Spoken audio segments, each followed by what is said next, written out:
अब इंडिया और south Africa का कारवां T20 की तरफ बढ़ते चला है। जैसे जैसे फॉर्मेट बदले हैं, मतलब टेस्ट से ओडीआई, अब ओडीआई से कारवां T20 फॉर्मेट की तरफ चल चुका है। कप्तान बदले, टेम्बा बावूमा, फिर मार्करम, फिर टेम्बा बावूमा, अब फिर एडन मार्करम दक्षिण अफ्रीका की कप्तानी करते हुए T20 में नजर आएंगे।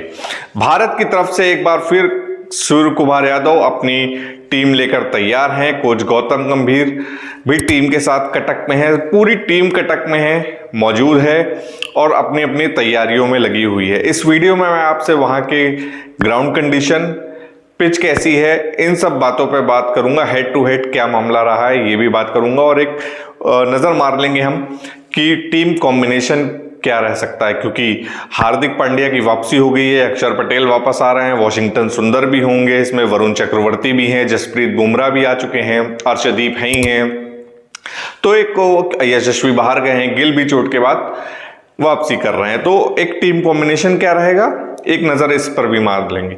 सबसे पहले हम बात करते हैं, देखिए साउथ अफ्रीका ने टेस्ट में हराया 2-0 से, इंडिया ने उसका बदला ले लिया 2-1 की ओडीआई सीरीज हरा के।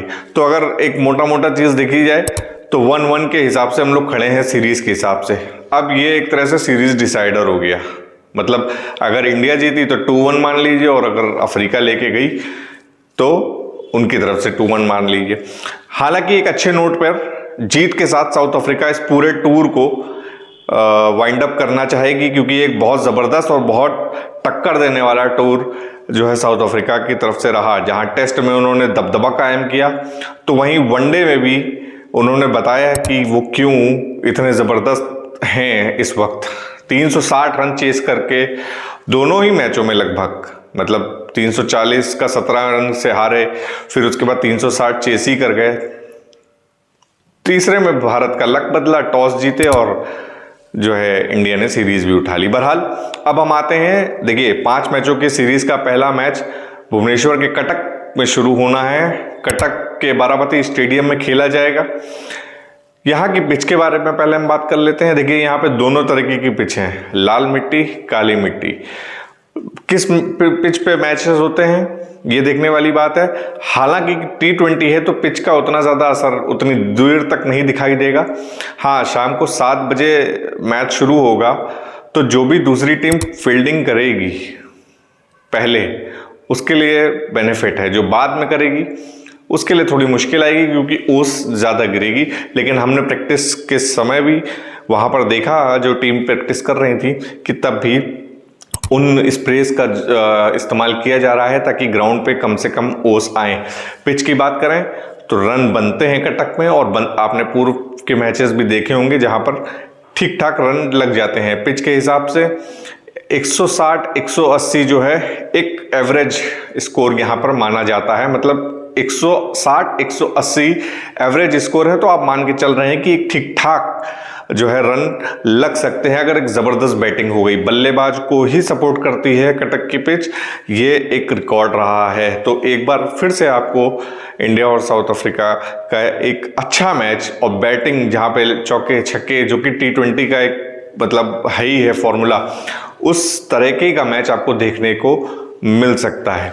प्लेइंग 11 की बात करते हैं तो सूर्य कुमार यादव कप्तानी है और शुभमन गिल की वापसी हो रही है। संजू सैमसन खेलते हैं कि जितेश शर्मा खिलाए जाते हैं, ये देखने वाली बात होगी।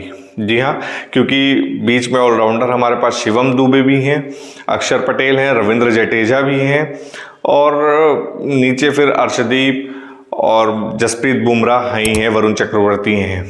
अब अभिषेक शर्मा और शुभमन गिल आपको ओपन करते हुए दिखाई देंगे, और उसके बाद फिर आपने देखा 3 पे सूर्य कुमार आते हैं, फिर संजू सैमसन या शिवम दुबे, फिर उसके बाद से, क्योंकि T20 का एक फॉर्मेट ही रहा है, उस पर कोच गौतम गंभीर ने भी कहा है, सूर्य कुमार यादव ने भी कहा है कि किसी की भी पोजीशन फिक्स नहीं है, कंडीशंस के हिसाब से, सिचुएशन के हिसाब से भेजा जाएगा। और ये हमने पूरी सीरीज में देखा भी है। एक रोमांचक सीरीज होगी, एक अच्छी सीरीज होगी, जिसका पहला मैच ही बड़ा ज़बरदस्त होने की उम्मीद है कटक में। और एक रिकॉर्ड हमको भूलना नहीं चाहिए, कोच गौतम गंभीर और सूर्य कुमार यादव की कप्तानी में अब तक भारत एक भी T20 सीरीज हारा नहीं है।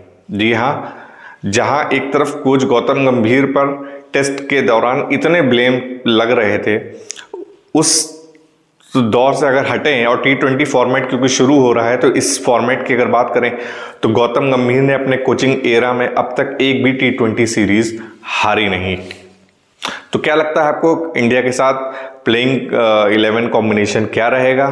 टीम इंडिया का टॉस जीतती है तो बैटिंग करनी चाहिए या बॉलिंग करनी चाहिए?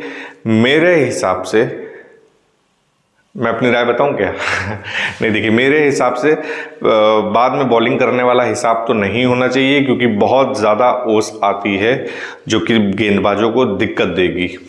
काम किया जा रहा है लेकिन फिर भी नेचुरल जो है वो देखिए ओस गिरेगी तो परेशानी होगी बॉलर्स को।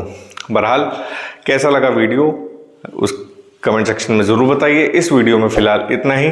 चैनल को सब्सक्राइब कर दीजिए, वीडियो को लाइक और शेयर कर दीजिए। धन्यवाद।